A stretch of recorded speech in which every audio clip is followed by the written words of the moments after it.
Vou contar que mestre de ensino público, comezamos ben.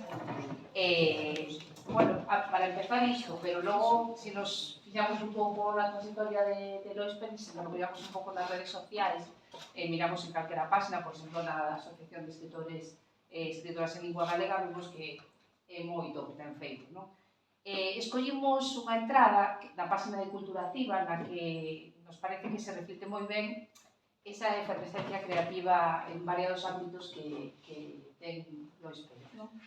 Di así, e vou ler, porque é unha cita directa. Lois Pérez é contrabandista de historias e narrador oral, humorista, cronista de rock and roll, poeta e dramaturgo. Sabedes que así unha liña recta non é? Non. Comezou a contar subido a unha caixa de cervexa e ten actuado en escolas de idiomas, institutos, universidades, presentacións de novelas, teatros, bares, cárceres, museos, feiras do libro e demais antros de perdición e desenfreo. No seu contar conflúen a tradición oral, o humor, a gargallada, os sucesos que escoitou, a narración, o rock, a alta literatura, as baixas paixóns, que ás veces son as máis altas, e se ten o día ata a poesía. Hoxe presenta aquí esta novela, A Gruta da Torre, porque dos seus veráns, onde nós, aquí en Ribadeo, quedaronlle, supoño que moitas amizades, e tamén unha materia literaria que lle deu, pois, polo menos para escribir este libro. Bueno, temos que decir que pasa a integrar unha lista de artistas, unha listaxe de artistas, que elixiron o noso edificio máis emblemático como suxeito literario. Podemos decir que a Torre dos Moreno, últimamente, está de noraboa. Xa temos un cómic, Nordés, de Quique Díaz, que tamén se presentou aquí en Ribadeo, no Concello de Ribadeo. Estamos en proceso de ter un audiovisual, non vou dicir máis. Temos aí un artista polo medio que está un proxecto audiovisual, que tamén estamos aí metidos, pero xa falaremos desto. E agora esta novela, o sea que é unha maravilla. Para nós é un placer que nos visites, non só ti, sino todos estes persoeiros que nos acompañan, pero sobre todo que nos contes e que nos fales do teu libro. E non falo nada máis porque o protagonista aquí é el, o seu libro. Así que parabéns, moitas gracias por vir, a disfrutar.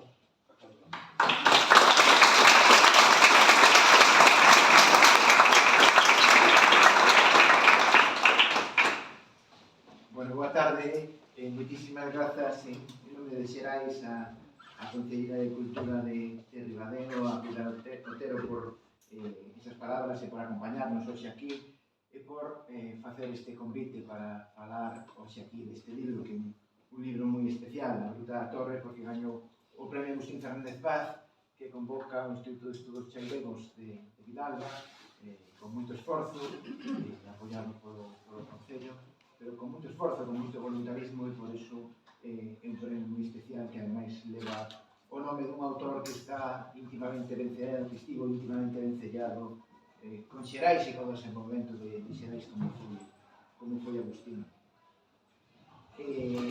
Evidentemente, Lois é ben coñecido aquí. Eu simplemente quero facer alusión á primeira vez que tivemos noticia del como escritor, que foi cando publicou Saltimbanqui, un texto teatral de teatro radiofónico que lle permitiu gañar o premio de teatro radiofónico do Diario Cultural da Radio Galega. Esa foi a primeira noticia que tivemos do Lois Pérez, escritor, e logo publicou no ano 2013 LP, que se convertiu en un play a base de bonus track, en un play cando o publicamos no 2017 en Xerais. Ese libro, ademais, permitiulle gañar o premio Aritmar, o mellor poema do ano publicado en Galicia. E agora temos esta incursión na literatura infantil e juvenil. E digo infantil e juvenil porque creo que é un libro de fronteira, un libro que cruza o ámbito infantil e o juvenil. Este libro que, como decía, gañou o premio Agustín Fernández Paz. Precisamente por ese carácter que ten de libro fronteirizo, que comentábamos antes Manolo Bragado e eu, é un libro que decidimos publicar nesta colección, a colección Camaleón, que é unha colección que non ten indicación de idade, non ten prescripción de ningún tipo de idade, é unha colección que acolle textos de todas as idades. Porque este é un libro que é un libro magnífico para ler nos últimos anos da infancia e nos primeiros da adolescencia, pero tamén é un libro magnífico para ler para calquer adulto, e moi especialmente para calquer adulto que viva ou coñeza ben Ribadeo, non? Eso sen dúbida ninguna. A Gruta da Torre, como decía, levou o premio Agustín Fernández Paz e formaron parte dese xurado que non quería esquecelo Iria Misa, Xosé Lastra Muruaes e o propio Manolo Cagado. Eu creo que podemos decir que A Gruta da Torre é unha novela de aventuras, protagonizada por nenos, sobre a infancia, porque realmente se fala moito da infancia, dos anhelos da infancia, das ilusións da infancia, das preocupacións da infancia, de como son e como respiran os nenos que teñen 10, 12, 13 anos, nese momento en que xa están a piques de entrar na adolescencia ou na preadolescencia, e é un libro tamén que fala digamos, a adolescencia, do amor, claro, da amizade, de despertar a vida, de todo eso que significa xa achegarse ao mundo adulto, non? Nese sentido, pois tamén unha novela de asentamento, de crecemento, de formación, non? É especialmente significativa a capacidade que Lois demostra para asumir a lingua e as preocupacións deses nenos, non? E poñernos na súa pel, non? E mesmo podemos retroceder no tempo, na nosa infancia, e identificarnos con moitas das cousas que Lois conta, sexan uns anos antes ou unha década antes ou sexa unha década despois. Con seguridade nos imos identificar con moitas cousas que se acontecen a eses nenos e nenas do libro de Lois. Os nenos reúnense debaixo dun salgueiro chorón no parque, no centro de Ribadeo, que coas súas ponlas oculta a súa presencia e dalle ese clave de lugar secreto, o lugar onde quedan, onde se reúnen, e é, digamos, o paso a ese Ribadeo vivo que percibimos ao longo de todas as páxinas e que está plagado de referentes, non? Entendo que moitos referentes dos anos 90, algúns desaparecerían e outros seguirán completamente vivos e son plenamente recoñecibles, non? Como a propia rúa na que estamos, que está citada en diversas ocasións na novela, ou a Rúa Trindade, ou o Cantón, ou a Torre dos Morenos, que por certo é importante dentro da novela, ou a Rúa Soidade, ou o desaparecido Cine Colón, o abandonado, o Barco Vano, o Bar Mariñeiro, o Andarica, as ruínas do restaurante Costa Verde, as rúas do Vello Pancho, o Cargadoiro, o Porto Vello, o Faro de Vila Selán, ou a Praia das Catedrais, cando aínda se podía as catedrais a praia. Por tanto, toda esta xeografía o que está facendo é acoller ese relato de aventuras o que asistimos por parte desa cadrilla, creo que se chama cadrilla, ou, se non me equivoco, cadrilla ou panda de nenos, que parte do diario de Lois. Lois é un dos personaxes, casualmente chamase igual que o autor, é un dos personaxes que, por unha circunstancia determinada, suspendeu a asignatura de lingua ao rematar. Entón, se ve obrigado, por prescripción do profesor, a facer un diario que ten que ir escribindo con descripcións, con diálogos, e ese diario é o que nos imos lendo, sobre todo na primeira parte da novela, e o que asistimos, e un diario que nos traslada a voz dese neno no Ribadeo dos anos 90, e un diario, ademais, cheo de autenticidade e cheo de viveza, e, ademais, terriblemente sincero, tan sincero que escribe cousas que non debe ler o seu profesor, e que logo se ve obrigado, ou anota, para verse obrigado a borralas, non? Porque son cousas que o profesor non debe coñecer, porque pertencen a súa intimidade ou mesmo a comentarios sobre o propio profesor, non? tanto, a partir desa visión de Lois, logo a partir de outros puntos de vista distintos, asistimos ás aventuras deste grupo de nenas e nenos que tamén nos conducen a través das voces de distintos personaxes, o narrador nos achega as voces de distintos personaxes, incluído unha muller maior que se chama Estrela, que é filla de represaliados e que tamén ten importancia na novela. Os nenos son o Lois, o Quique, a Marina, o José das Canarias, a Greta, a Vanessa, a Quirina tamén, que é unha nena xitana que permite falar da discriminación. En fin, son nenos daquela época, da infancia dos 90s, que se busca xogar as máquinas, os videoxogos, cando os videoxogos ainda son algo incipiente, que non están demasiado desenvolvidos. E eu teño que decir que a min a lectura da novela lembroume moito a uns libros que eu lía, pois igual unha década ou dúas antes, ou década e media antes, na miña infancia e na miña preadolescencia, que eran aquelas series que se chamaban Alfred Hitchcock e los tres investigadores, que realmente parecían escritos por Alfred Hitchcock, pero non estaban escritos por Alfred Hitchcock, estaban escritos por outro autor que non recordo ni siquiera o nome, pero a publicidade parecía facía facernos creer que estaban escritos por Alfred Hitchcock. Eran novelas de aventuras protagonizadas precisamente por cativos. E ese tipo de libros, que naquel momento eran moi insólitos, pues abriron moitos camiños. A mí, hoxe, o libro de Lois recorda moito a aquel tipo de novelas de Alfred Hitchcock, asinadas baixo o nome de Alfred Hitchcock, ainda que non o fose, pero, desde logo, con moita máis conciencia social, e con moita máis modernidade, e con moita máis ambición literaria. Non me vou estender moito máis.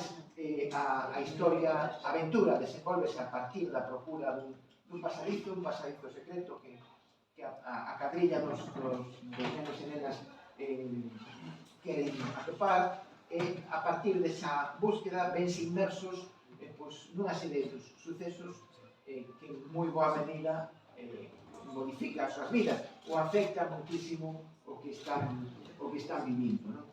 Non quería, ao mesmo tempo, hai tamén outro personaxe, que non quero esquecer de él porque é relevante, que se chama Marquinhos, porque en un determinado momento aparece unha foca en Ribadeo, unha foca perdida, que tamén ten importancia na historia. E quero xa rematar, pero sin esquecer a importancia que ten tamén a lectura. A lectura a través dun libro clave, Viaxa a Samoa, que non sei se é un libro que Lois leu na súa infancia ou que impactou especialmente, pero sí o personaxe Lois do libro, non? E a través dese libro e a través do personaxe de Estrela se deduxa a importancia da lectura, algo que Lois tamén se vai dando conta pouco a pouco, non? A importancia das palabras nas nosas vidas e como a lectura e as palabras, e mesmo as bibliotecas, incluso unha biblioteca como aquela de Ribadeo dos anos 80, que eran bibliotecas moi distintas ás de hoxe, nas que rexía un rígido silencio, un tipo de, digamos, de perfil que xa está bastante desfasado, pois dá pé todo eso ao poder dos libros e a lectura nas nosas vidas.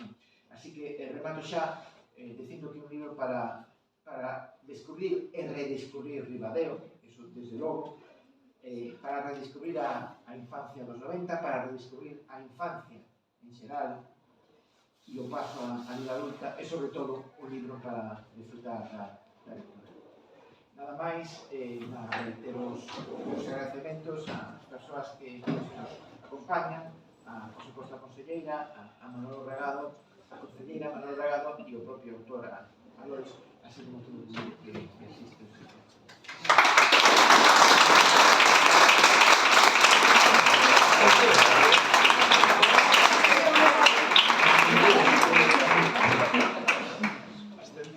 A mí gustou ese ascenso, non hai problema.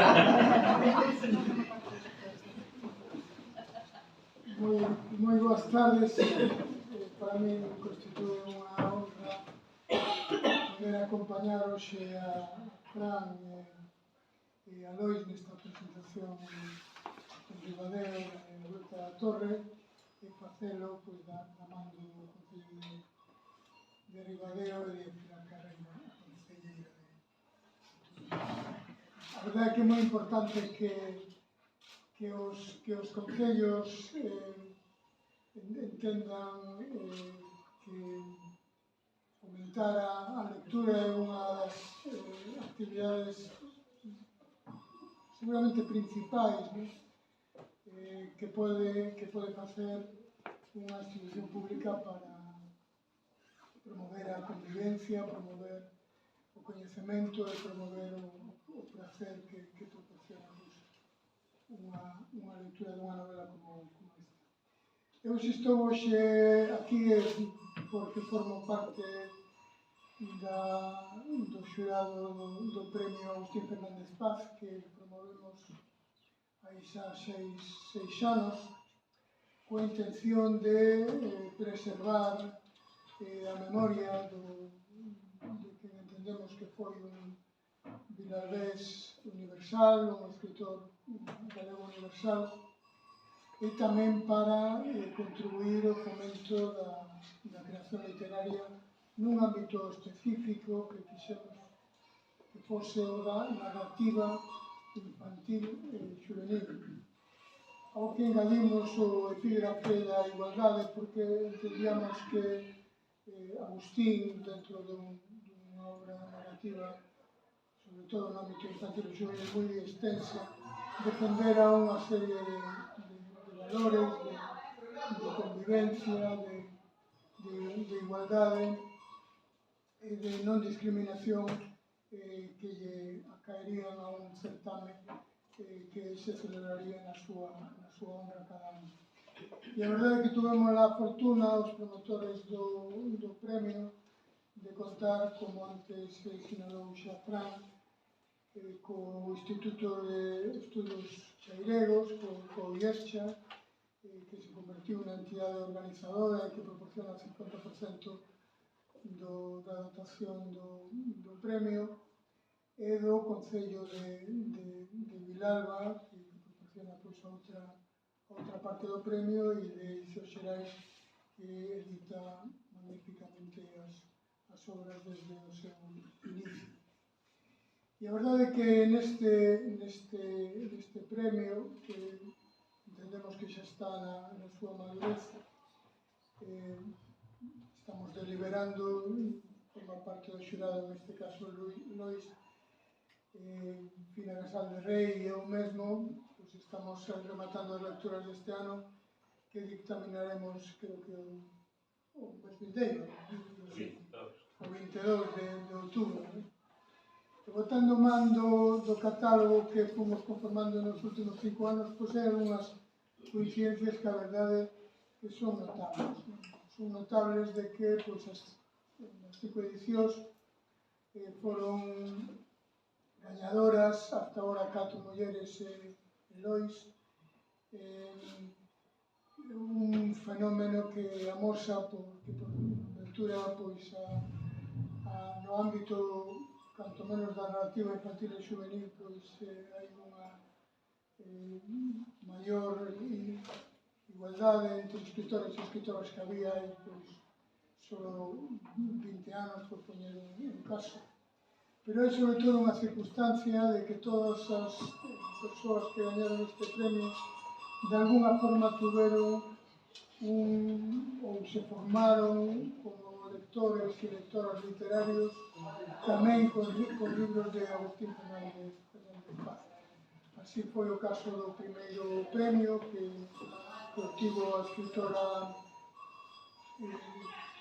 María Reimóndez, por unha novela Fora do Normal que se publicou en Fora do Xogo de Xerais. De a mesma forma foi tamén Rosa Aneiros, que foi unha escritora probablemente precoz, que comezou moi nova e xa ten un catálogo histórico prácticamente de 2 décadas, pero tamén forma parte desta xeración. Foi no Antía Ñáñez, que a primeira escritora da Mariñá como tal que obtivo o premio, máis nova que as anteriores, e foi no pois iría a misa a máis recente ata a edición do ano 21 cunha novela A cidade do átomo, que verdadeiramente foi unha novela anticipatoria da catástrofe da guerra actual de Rusia con Ucraína, porque é unha ficción que está ambientada na cidade que se construiu como tal en Pripyat para nos anos da década de 1970 para o funcionamento da central nuclear de Chernóbil en Ucraína. E claro, tamén podedes pensar, Lois forma parte desa xeración, evidentemente, que forma o gañador da pasada edición do 21, unha novela como antes expresaba Fran, que é unha novela de cuadrilla, unha novela de panda, é unha novela nese sentido con unha tradición agustiniana, que é a dun libro extraordinario, inesquecible, como foron as flores radiactivas, que foi publicado na primavera de 1990, pois unhos meses antes de que se desenvolvese ese verán en Ribadeo que está desenvolvido na Gruta da Torre. En de algún xeito, pois, poderíamos pensar que Lois tamén foi lector, pudo ser lector en ese momento, en aquel verán, das flores radiactivas.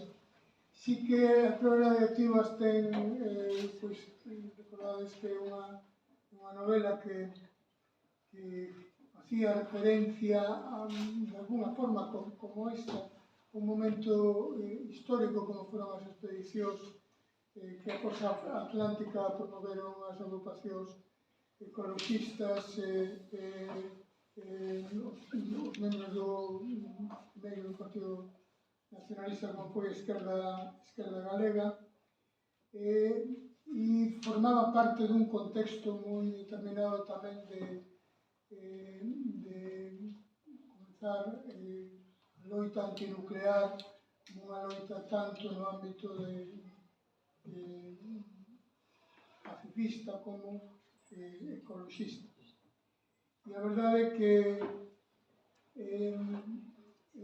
A Gruta da Torre pois descubriunos, ou a min descubriume, a verdade que cando vemos se aplica, pois levamos unha sorpresa tremenda, porque eu a verdade que lendo o texto pois botaba contas de quen podía ser, pero en ningún caso. Das persoas que eu coñecía en Ribadeo, os escritores que eu coñecía, porque eu a verdade que a Rosa e a Xavier os coñezo desde que eran, sobre todo a Xavier, Éramos jóvenes. desde que tiñamos 12 13 anos, ¿no? Pero, bueno, podría ser Xavier, pero es que non me imaginaba decir, pode ser de Javi Izar, porque Javi Izar, a verdade que tamén xa ten outras obras inventadas en Ribadeo, pero a verdade é que foi unha sorpresa bonita, unha alegría de ver que un amigo pois firmaba pois un texto tan interesante como acabamos de premiar. E xa o expresou antes Fran, eu a verdade é que sí me entusiasmara con escoitando, porque foi un libro que escoitei, un texto que escoitei antes que lín, Saltimbanqui, o que fixo referencia a Fran, cando foi premiado no certamen de teatro radiofónico, que naquele momento outorgaba a Radio Galega e publicaba edicións xerais. Como tamén coñecíao como poeta, como autor de poemarios que eu sempre definí roqueriños, e sobre todo eu o coñecía, e a verdade é que con esa descripción que ese texto que leu na carreira gustoume moito, porque que a verdade é que eu coñecín a Lois Pérez por vez primeira físicamente en riba dunha caixa de cervezas na Praza Maior de Lugo, animando unhas das feiras do libro. E a verdade é que aquela vez, pois sí que xa vin o que era un narrador natural, como os que o coñecedes sabedes que é, e os que non o coñecedes, pois o sabedes dentro de uns minutos. Pero bueno, a verdade é que foi unha sorpresa bonita. E foi unha sorpresa bonita tamén, e agora xa me poño un pouco máis serio, porque un autor que comparte con Agustín pois tamén o seu espírito de mestre anovador. Agustín foi, sabedes, un dos fundadores da renovación pedagóxica e da galenización educativa, foi unha figura vencellada primeiro o colectivo Avantar, que renovou totalmente o enfoque de ensino e de aprendizaxe da lingua galega, como tamén o propio Lois, que como mestre ten participado en moitas actividades e polas que ten sido reconhecido neste ámbito. Pero creo que esas afinidades todas entre Agustín e Lois, creo que a afinidade maior non é nem siquiera que sexan mestres ou que foron escritores, ou que son escritores, sino pola forma de instalarse os dous no mundo. Esa forma defino porque son xente pacífica e colaboradora até o lirismo, como dicía Castelao, que éramos os galegos, xente generosa e paciente, disposta sempre a botar unha man e a ofrecer unha axuda generosa. O xurado da Gruta da Torre estuvo formado por Xosé Lastra, Iria Misa e como membro como gañadora da edición anterior e eu mesmo. E a verdade é que coincidimos os tres coincidimos no interese desta novela por moitas razóns, creo que foron expostas de forma magnífica por Fran, que eu probablemente repetirei algúns dos argumentos, pero que o libro é moi valioso. Chamounos a atención o primeiro que se trataba do libro da memoria. Isto é un libro da memoria, e a memoria non a podemos acuñar só con acontecementos históricos, non podemos acuñar a memoria histórica coa memoria republicana de Galicia, que, por exemplo, é unha das que tamén está presente neste libro, a memoria republicana de Galicia, pero é un libro de memoria que, nese sentido, ten un carácter autoficcional, é dicir, a voz principal do libro é a voz que identificamos como a do propio autor. O mesmo coincide o personaxe co autor, Lois. O que relata como fixera, porque este libro é un libro de memoria, pero é un libro de memoria da infancia. E ten un referente literario constante, sobre todo no traballo da voz desa primeira persona do diario, en un proxecto ficcional que publicou Xerais moi importante no seu momento, que foron as vidas de infancia do gran poeta Ramiro Fonte. E como Ramiro Fonte, a verdade é que fixera un traballo buscando o que chamaba a infancia netamente recuperada. E eu creo que este libro de Gruta da Torre forma parte desa tradición da infancia netamente recuperada, pois tanto a nivel de que son as voces, as situacións, os anelos, as ansias, os medos, que todo isto conforma a narración que hoxe presentamos.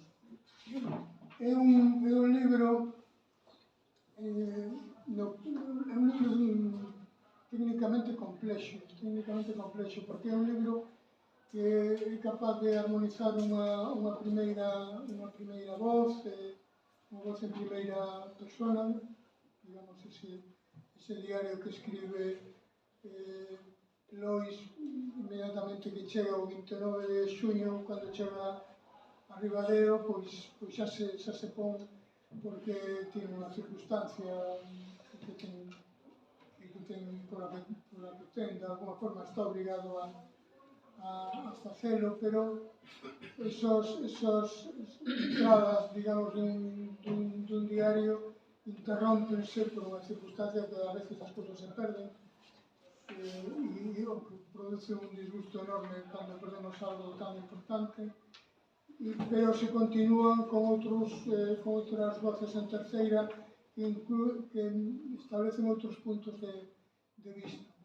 E ese xogo entre o diálogo, ou ese xogo entre o diario inicial e os outros puntos de vista, a verdade que permite crear unha historia, un libro, unha historia de aventuras, pero permite facer de forma coral, porque de forma coral digamos, o relatado, que é a historia desa cuadrilla, desa panda, pero coral tamén é a forma de contarlo. Indudablemente, eu non vou entrar na dinámica da trama, que a verdade é moi interesante, podríamos, non é necesario desvelarla para entender o discurso, pero sí que toda a historia nace, toda a aventura, toda a intriga nace a partir dun documento que se encontrou nun libro da Biblioteca da Torre dos Morenos. E aí a veces sabedes que os libros levan dentro, sirven para, aparte de leer, os libros sirven para guardar. Podemos guardar olores con eles, podemos guardar recordos, podemos guardar pequenas impresións, e en nunha desas peciñas pois aparece o aliciente que move todo o texto. Claro, temáticamente este é un libro sobre a infancia e como tal pues, relata cousas de infancia, digamos unha vida de infancia e pues, indudablemente pues, aquí están, como antes comentábamos, pues, os anhelos, as amizades que se establecen e as amizades que tamén se poden romper, están o despertar do amor, está a solidaridade, están, insisto, pues, estas vidas de esos días de plenitude, ¿no? Esos días que Agustín Fernández Paz decía, esos días felices. Y bueno, pues este é un libro de días felices, ¿no? Que non ocultan dor, ni oculta o medo, ni oculta as dúbidas que en esos días se provocan. Os días felices están representados de moitas formas na novela, pero para min a expresión máxima pues, son cando a panda en bicicleta, a tumba aberta, pues baixa polas rúas de Ribadeo. Eu creo que eso es como a maior felicidade, a maior plenitude, a maior satisfacción, ¿no? Porque o que están percorrendo por Ribadeo e o que están procurando é un pasadizo entre a infancia e a adolescencia, un pasadizo entre a ficción e o real, entre os libros e a vida. Porque este é un libro de tránsito, é un libro que ten momentos de velocidade, ten momentos de plenitude, ten momentos de medo, de intriga, de poñerse as cousas moi serias, porque o libro se vai coñecendo, porque con a lectura tamén coñecemos, pois son cousas importantes. Isto non é unha cousa que non sei se lo de la poca cuquita lo conto de Hidalgo. La verdad. La verdad, entón. Da poca cuquita sabedes vos o que non se lle. Por suposto. Pero, cando non se sabe dunha cousa, os mestres sabedes que tratamos de procurar información. E con os nosos alumnos e alumnas, pois, procuran a información máis veraz.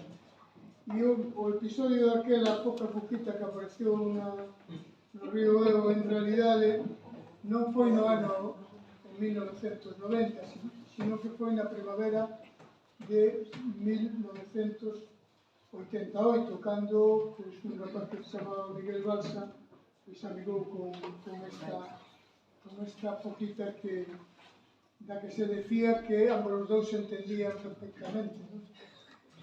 Pero como a información de internet a veces pode ser, hai que contrastala.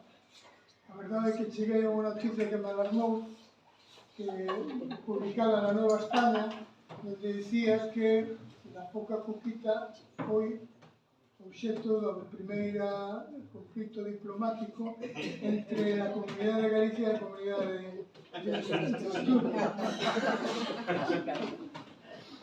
Por decir de que posición estaba escrita la cuestión en la Nueva España.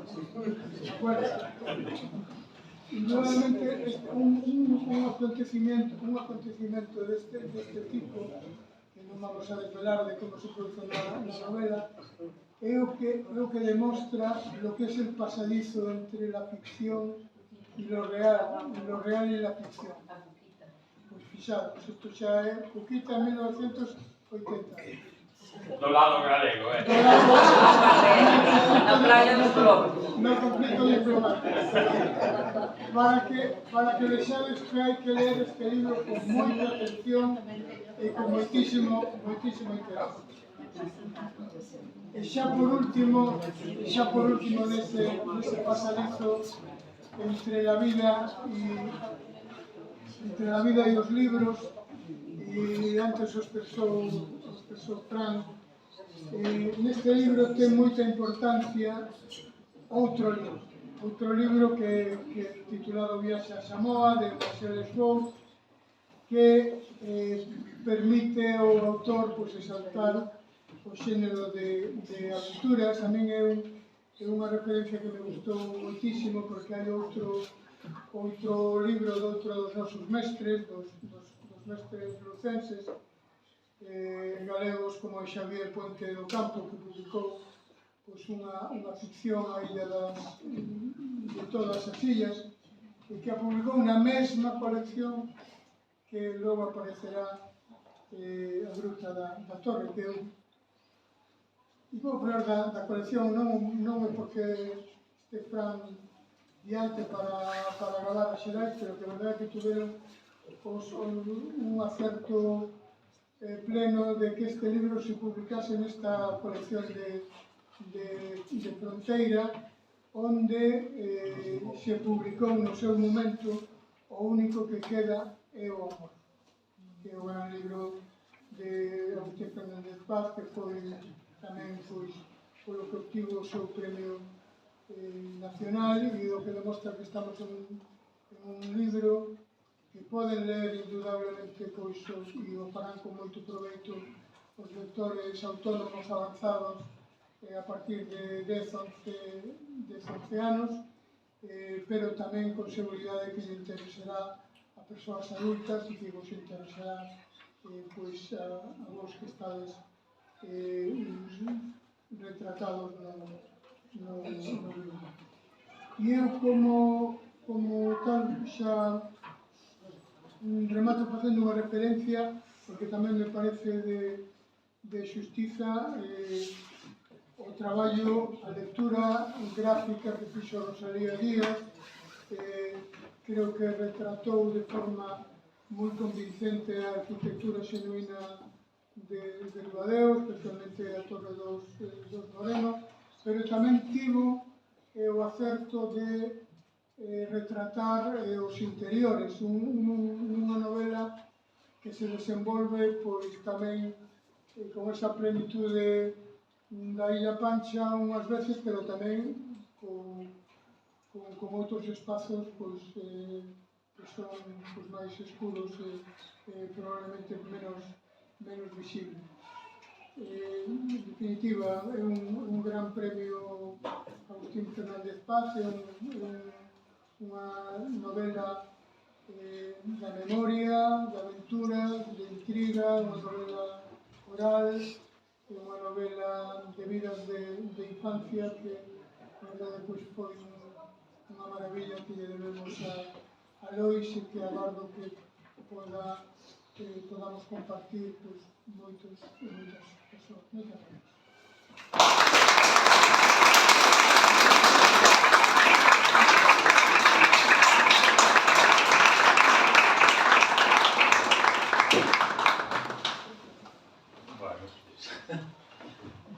Moi boa tarde, moi boa noite a todos. Buenas noches, Castropol. Bueno, a verdade é que estou moi emocionado de estar hoxe aquí, digo de corazón, xa sabedes. Porque, bueno, non agardas que podes pensar que en algún momento o libro pode lerse, non? En Ribadeo, hombre, se non o leen en Ribadeo, xa non o leen en ningún sitio. Pero, bueno, a verdade é que xa pasaron cousas que xa teñen merecido a pena, pois, oi, ter escrito esta historia, Bueno, primeiro, antes de empezar, digamos, o primeiro que quixera aclarar é isto é unha obra de ficción. Digo porque tuve en algún... Estamos nuns días un pouco intensos a este respecto. Meu pai xa me dixo que tú que carallo andas inventando, que o Thor era o teu amigo, se tú lle escapabas ao Thor. O Thor era o can, a pastor alemán que tiñan a Adela, que é a propietaria da foto da Cuquita, e o Toño, de feito tiña medo ao Thor. Mordeu. Iba a buscar o periódico en Pito dos días. O Vivín sí, pero a mí non me daba moito. O Vivín fixo me gracia, puxei tamén. Si non. Bueno, quero dicir, despois Mariema, non, tamén. Quique, quero dicir, aí se ve a grandeza dos protagonistas, sempre nun discreto segundo plano que confirma a súa grandeza, o seu papel protagónico, Polo visto que Mariema, xa viche que fillo tes, non? Encantador. Bueno, non che vou dicir que me mandou un WhatsApp porque quedaría pouco elegante. Que decía, miña vai preguntándome, pero entonces tú roubabas libros? Pero non vou dicir que eso non se debe facer. Pero te gustaba Aitana.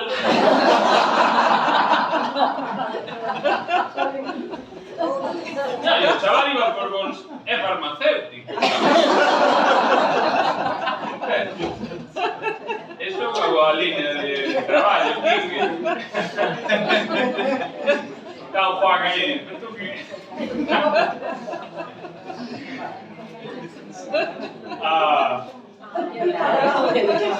Meu irmão tamén. Bueno, esta é a parte dos agravios. Disculpad, vamos agora que a parte formal. Está meu irmão tamén aquí. Meu irmão ten un papel, digamos, un pouco oscuro na novela. Sobre todo dixenlle, gustouche. Dixe, home, sí, o que pasa é que en 3 páxinas xa me caguei 5 minutos.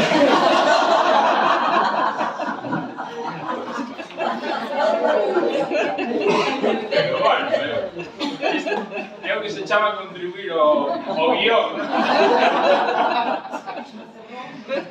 Esa generosidade do actor. Bueno, nada, que estou de brincadeira. Román baixou do Caurel. Eu vou representar o teu libro. Eu vou representar o libro. Bueno, estou volvendo a todas e todos, estou moi emocionado. Está aquí o Carriquí. Se digo un, teño que dicir todos, non está o Moncho. O Carriquí era e supoño, que pasa que non seguimos nesa relación que non teria moito sentido. Eu con 30 anos indo á calle a buscar o abrazo do Carriquí, non para seguir adiante, reclamándome na vida. Pero o Carriquí estaba moito con nós na rúa, ali tamén estaba María José, súa filla, que está aquí. E por algún tipo de cousas que une os nenos e as nenas, pois víamos un interlocutor válido na idade adulta que o resto non lle concedíamos ese papel, pero o Carriquí tiña esa habilidade. Non así aquela veciña.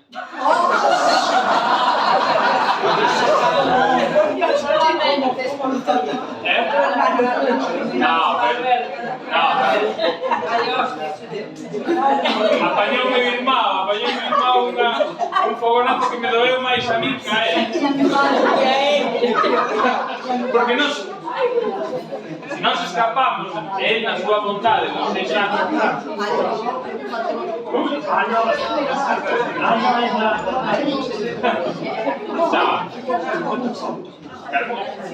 Bueno, Carmucha, sin rencores, vale. Non está,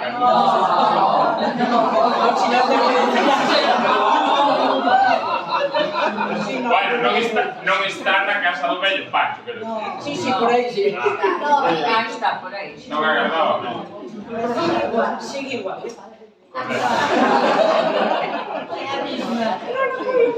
Bueno, no, a ver, disimulado un pouco, sabe, formais, que hai xente de fora. Bueno, eu o que quixen foi escribir unha historia, foi no confinamento, foi de marzo a xuño, ainda que xa podíamos sair despois. Siguen escribindo ata agosto, setembro, un primeiro borrador. Valeme moito, porque ademais de que fui feliz escribindo e léndolle, pois eu, o Alba, o neno pola noite, o noso fillo Lois, lendo con 8, 9 anos, non fai prova, porque si que le gustalle moito, pero sempre lle vía esas cousas, isto falla, isto, pero papá, isto que aquí que me conta, que me está e tal, non? Pero bueno, a mí sí que me valeu no confinamento para esquecer un pouco toda esa traxedia que estábamos vivindo, non? Todos, sino que tanta xente perdeu a vida. Entón, eu encontrei pola literatura pois ese consolo que nos faltaba, de non encontrar unha resposta. Fora, estás na casa e non encontras, non? Valeume de moito, porque seguín escribindo despois moitísimo tempo máis. Botei outro ano e medio escribindo outras cousas. Pensei que se iba a seguir escribindo e parei neste brao pasado, parei. Pero bueno, pois ben, valeume, non? Para afianzarme no que me gusta, que é escribir. Entón eu quería facer unha aventura divertida, e foi o que saiu, non? Onde está a diversión na infancia? No meu caso, en Ribadeo. E o Ribadeo que eu coñecín, que o coñecedes todas e todos moito mellor que a mí, pois era un Ribadeo que era inesgotable, ou seja, eso era unha mina auténtica, porque tú erguíaste pola mañá, era xa todo, para mí, unha festa, podías andar só aquí, nestas rúas, neste lugar, tiñamos as bicicletas, antes o dicía o que é o máis parecido a ter un cabalo, non? Tes unha bicicleta. Efectivamente, a tumba aberta, oíche, que lembraste cando baixou non vamos desvelar, pero había un rapaz, Quilín. A ver, se te dice a Adela, te escribas, dame un momento.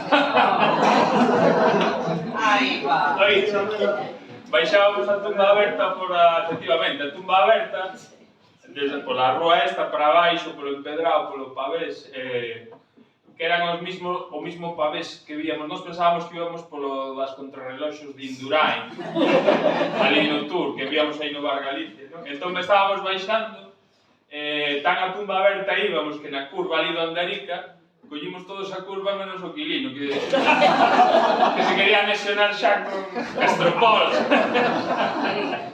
E caer para baixo, non? Aquilo fora moi divertido. Estaría a marea chea. Estaría a marea chea. Sí, xa estaba, saiu, bueno, chupado en auga, pero cos dentes todos, no sitio. Entón a maña comezaba, na mañá tiñas as bicicletas, pero tiñas o fútbol tamén da pista do instituto. Se chovía, pois viciabaste ali nos videoxogos, sin control ningún, ali na Madison, ali ao Superpan, a estes videoxogos que saen referenciados tamén na novela, da Mucha, non? Era a Mucha. E logo pola tarde, pois xa cambiaba, podías ir á praia, podías ir ao Tesón a coller de xeito clandestino berberechos, controlando que a miñese agora civil, vías o coche fantástico despois de xantar, e íbamos na barca do Otoño e da Adela, que éramos uns privilexiados, porque despois íbamos a Figueira, sobre todo, non? Que ademais eu tiña un imán para as fanecas e pos... tamén que nos dixeran unhas nenas que era bom mexarlle arriba. A mí eso parece unha auténtica cochada, pero polo visto daba resultado. Además non valía que che mexase outra persona, tiña que ser o teu mismo. Ese detalle non sabía. Porque si eu sei... me enterei yo este verano.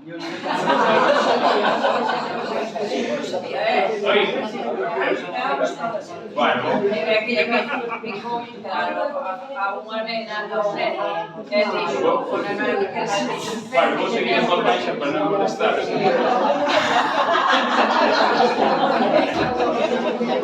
Para que siga o debate, para non romper o debate que está en un momento. Bueno.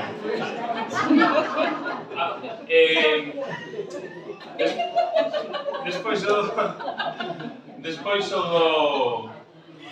Pero logo quedaba a noite, non? María en Malladera, non os volvo a avisar.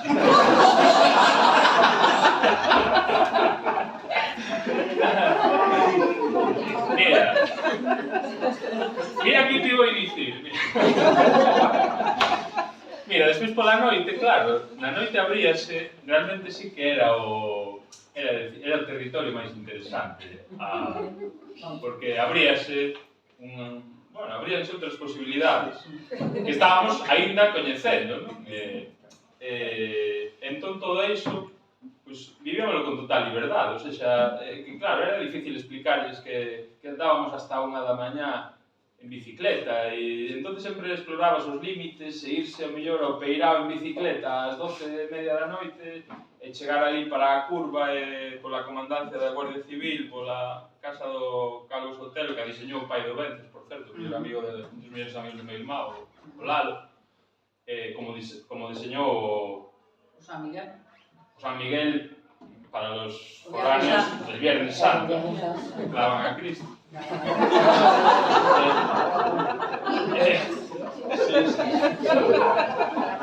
Bueno, pero entón a noite era increíble, non? Entón estábamos nesa infancia que parecía non ter fin ata que abruptamente aquí en Ribadeo chocamos na adolescencia. Eu creo que hai dous momentos que se nos quedaron gravados a aquela cuadrilla, porque nós tiñamos, digamos, sempre hai un líder espiritual, non? Un ideólogo que non era ningún da cuadrilla, nin siquiera formaba parte da cuadrilla, nin lle apetecía, pero era un líder natural, que non está aquí, anda por Madrid de abogado, o cubano, Jangó. Quedámonos na frase atribúelle, fixe unha trampa por metela, porque me parecía moi boa, pero realmente se tivo lugar uns anos máis tarde noutro xunto ca casa do vello Pancho e a discoteca Futura, que estábamos ali, había un grupo de rapazas de Madrid, efectivamente, e nós realmente non sabíamos nin por que estábamos ali, siquiera. Para canto máis falarlle a ninguén, non? Pero o cubano aproximouse e con total naturalidade díxolle unha frase, non? Que de repente nos fixanos caer sabes, noutro estadía xa, noutro estadio, dixo: oístes? Es que quería hablar contigo, pero non me atrevo.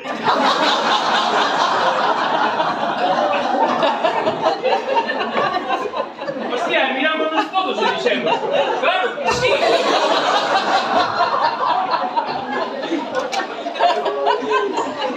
Aquel pareceunos un bo xeito de desenvolverse no mundo, non? E despois hai outros momentos tamén xa íbamos recocidos con eso, xa estábamos desconfiando da infancia, non? E tuvemos outra tarde xa de bautismo na adolescencia que foi nunha das citas señaladas, que foi o trofeo de Macuerdo. Fomos para ali po campo, unha tarde, non sei se era sábado, se era domingo, ou que era, entón puxémonos ali nunha banda, xa non cabía naide máis, estaban os vellos ali contra o bandeirín de corde, co carajillo, co café, xurando, tal, e os denos ali en pantalón corto, ali na banda, arrimados contra o muro, non? Contravindo calquera protocolo de seguridade que observaban escrupulosamente. Non? Fixeron unha caixa de la hostia. Sporting de Gijón, Ribadeo. Claro, nós tiñamos os xogadores totalmente idolatrados, seres angelicais, a máxima expresión do patriarcado por ali, desenvolvéndose en pantalón corto, musculados e tal. Entonces chega pola banda, vaise por banda en carreira un xogador ruso que tiña o Sporting, que era Igor Lediakov. Acordaste, Toño? Do Lediakov, que era un xogador elegante, enorme, casi medía 2 metros, pero era unha pasada. E no lateral esquerdo topaba con... Aquel foi o primeiro conflito galego-ruso con Nacho, que era o lateral esquerdo de Alfoz. Entón fixolle unha arrastrada de la hostia. Salta Jacobo: ¡bárrele los dientes! Entón o ruso revolveuse, non? O ruso revolveuse e levantouse Nacho e tamén pronunciou unha frase, non? Que nos deixou, dixo: ruso, que carallo tienes?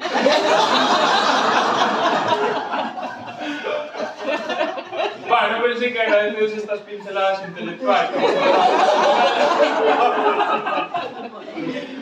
Otro día hablamos de la novela.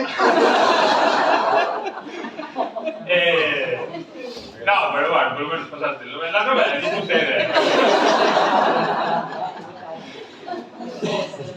Pero comprádela que dais, non igual. Bueno, é a nova liña de promoción que estamos. Non, ahora xa volvendo, non? Xa remato, é dicir, o mellor que pode... É dicir, quen queira saber de que vai, calea. Pero, bueno, pero hai varias cousas e xa acabo, ahora en serio. É capturar, escribes, porque hai xente que escribirá, pois, claro, que vai sobrada de capacidade, de talento e tal, non? A mí realmente escribes porque hai un anhelo, non? De algo aí fora que queres aprender, capturar, que queres pescar, non? Pillar e intentar fixalo aí nunha folla, non? Por escrito. E realmente eu que sempre que escribo é como un xeito de... é unha rendición, non? Porque nunca, ou polo menos teño a sensación de que nunca o dou feito, non? Non das escrito realmente aquilo que querías capturar, que tiñas tan claro en algún momento e sale outra cousa, non? E é, pois eso, constatar unha imposibilidade escribindo, non? Pero é un anhelo forte do que te rodea, da tua experiencia do mundo e dunha época irrepetible como é a infancia e o tránsito á adolescencia. Algúnas veces coitamos que efectivamente había un pasadizo que unía o Peirao ca Torre dos Morenos. Claro, botábamos algunha tarde, tirábamos no Peirao, procurando non romper a cabeza, tirábamos e nadábamos por ali buscando a veces ese furado, non? E a veces viaxes? Non, algunha vez buscamos aquí, non? Sí. Tens que dicir que sí. Home, pregúntalle a Marina. No, estou de broma, claro que buscamos. Marina. E nunca encontramos. Pero non, non buscamos. Tuvimos detrás de, non.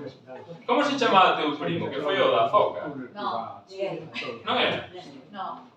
Igual che dixen que era meu primo porque eu era moi trolera. Eu creo que foi así. Entonces, non é culpa túa. Pero como se chamaba o rapaz? Miguel. Miguel, sí. Pois... No, ahora distraímos, pero buscábamos ese pasadizo e nunca encontramos, non?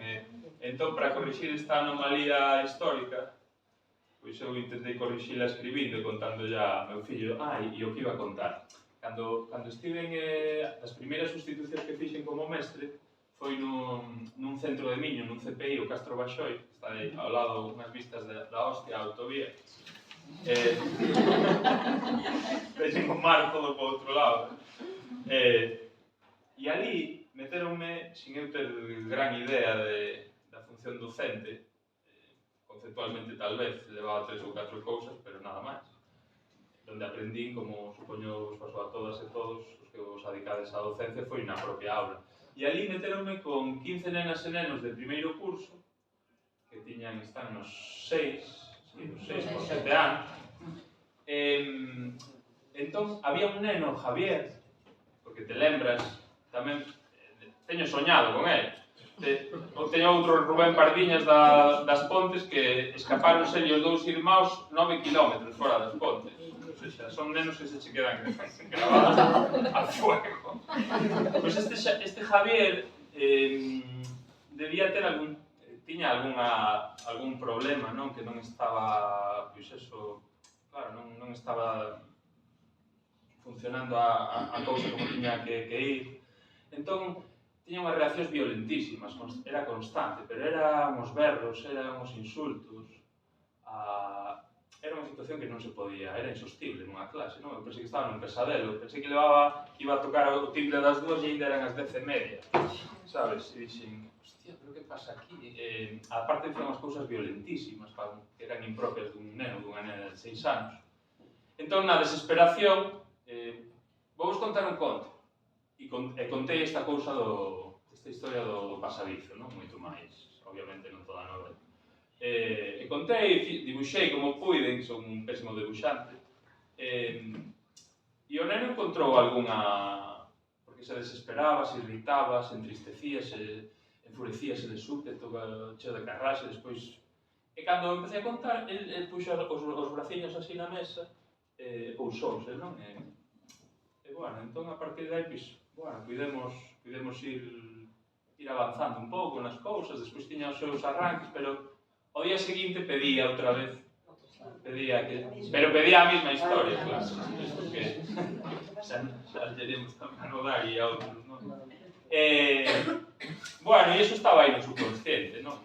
Esa historia sempre me quedou aí da infancia e saquei nali, pero non por algo que levase preconcebido, sino porque o subconsciente pues revelas e che dá esta cuestión, non? Bueno, e nada máis, despois está o tema da... Tampouco vos quero desvelar gran cousa da novela. Está ese libro de Marcel Schopp, da viaxe a Samoa, perdón, que para min é un libro moi importante no simbólico, como, non sei, como aventura, como superación, como moitas cousas, non? Que me encantaron. Quixen compartir, digamos, coas potenciais lectoras deste libro, pois, bueno, deixar aí, non? Unhas pinceladas, por si algún día lles queda un eco, como me pasou a mí con ese pasadizo, e lles dá por viaxar a esa historia, non? Bueno, e un premio ao Agustín Fernández Paz pola igualdade. Creo que intentei non facer dun xeito implícito, non como, digamos, como a veces certos exercicios nos acabamos caendo un pouco no panfletario, e eu creo que é mellor facelo de xeito implícito, pois hai diversos protagonistas, hai diversos puntos de vista, hai esa barreira invisible que viamos hai unha protagonista xitana, non? Que vivía precisamente na rúa paralela á rúa da Trinidade, non? Josefa, non? Se chamaba? Non sei, aí va. Bueno, pero era unha liña que estaba aí invisible, non? E ese tema estaba aí tamén. Intentei tratar algún outro, pero facelo de xeito implícito e que contribuíse ao fin da historia, non? E que houvese nenas e nenos, que houvese rapazas e rapaces, porque, bueno, se algo imos aprendendo que realmente, pois eso, dixeno, en Vilalba hai unha semana e ainda non collera tanto pulo isto todo, por exemplo, que está sucedendo en moitos lugares do mundo, pero, por exemplo, o que está sucedendo en Irán, non? Que agora mesmo. E, bueno, que teño a convicción, como supoño que tedes moitos e moitos, de que realmente, pois, como movimento político, é o momento das mulleres, eu creo, o momento feminista que realmente ten poder transformador hoxe en día e se poderá cambiar algo ou non poderá, eu creo que é este movimento, non? Entón, bueno, pois, refletido tamén no tratamento das personaxes, das ópticas, dos puntos de vista e ir desaprendendo e desandando camiños que os homes, sobre todo, nos queda moito que rillar aí.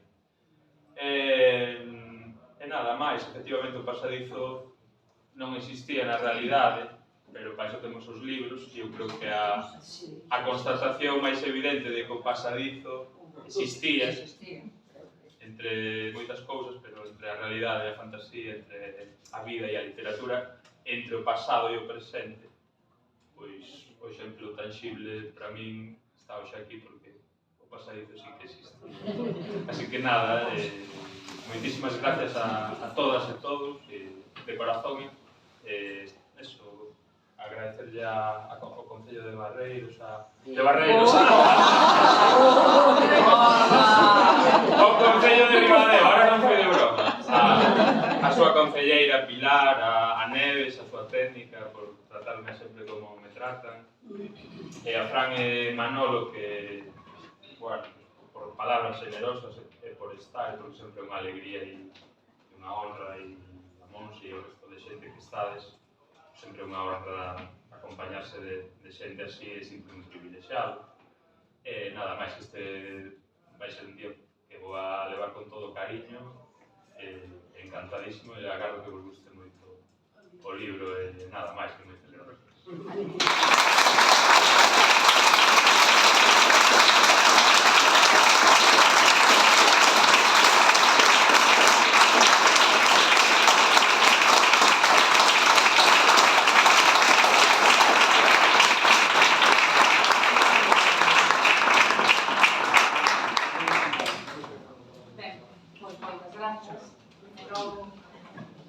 Por facerme partícipe dese pasadizo, porque pasei de ser conselleira a diseñadora de moda infantil e logo concelleira de cultura de Barreiros.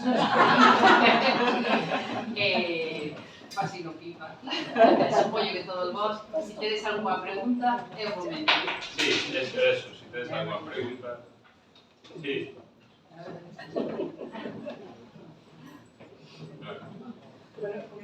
Non hai máis preguntas. Pois eu teño unha, vou romper o xeo.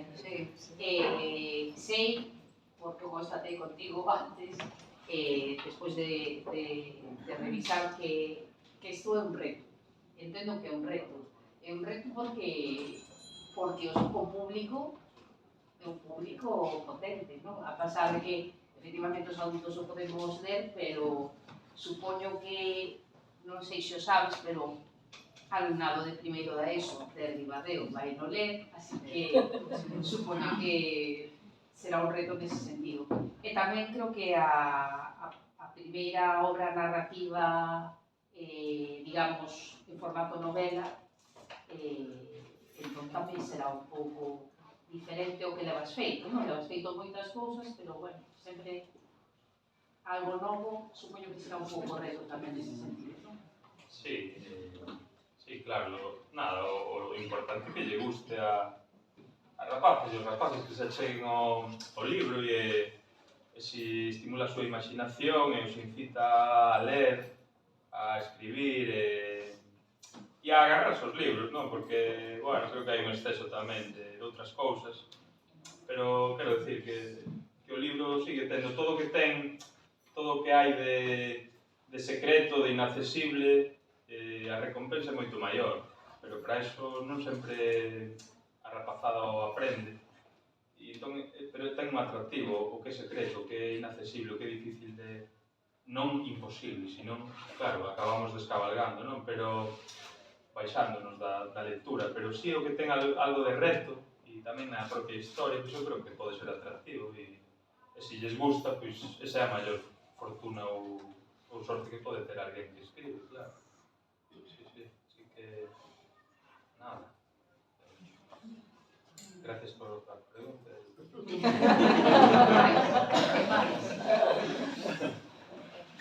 Nada.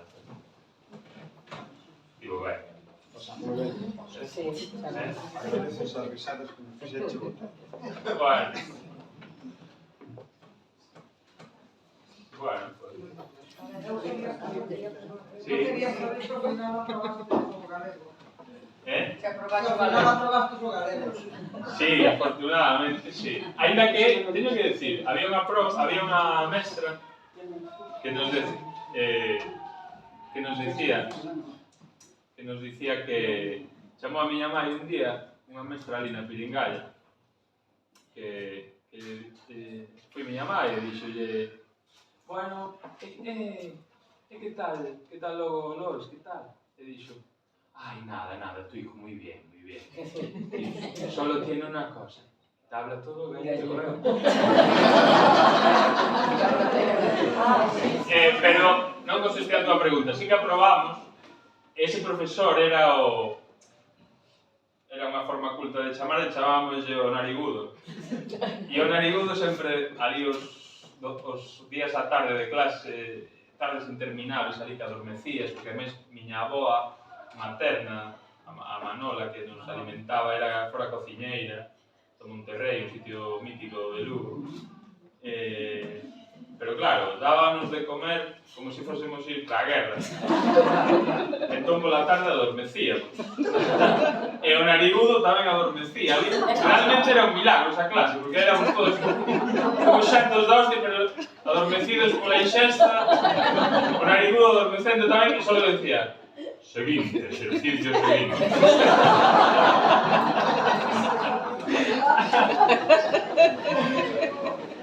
Pero, no, aprobei, finalmente. Aprobei, vamos.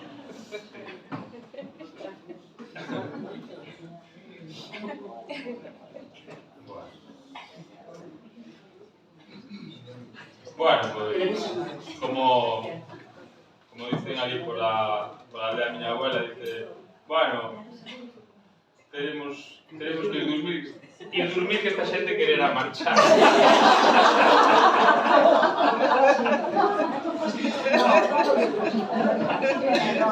Oye, nos mandas a recuartos cosas de Cristo. Que te manda ahora recuartos cosas de Cristo. Hostia, ¿cómo? Porque ya se mandamos a foto de Esteban, te mandamos a foto. Mira, estuvo ayer aquí. Vaya. Y me estoy a mediodía. Vaya. Si no lo hubieras visto.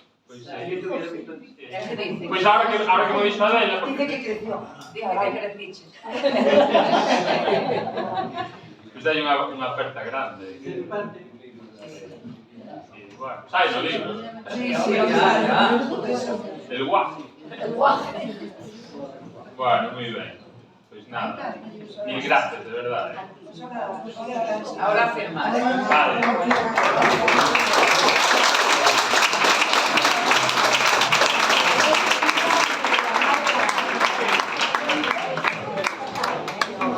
Sí, se me dice la... Vale. Sí,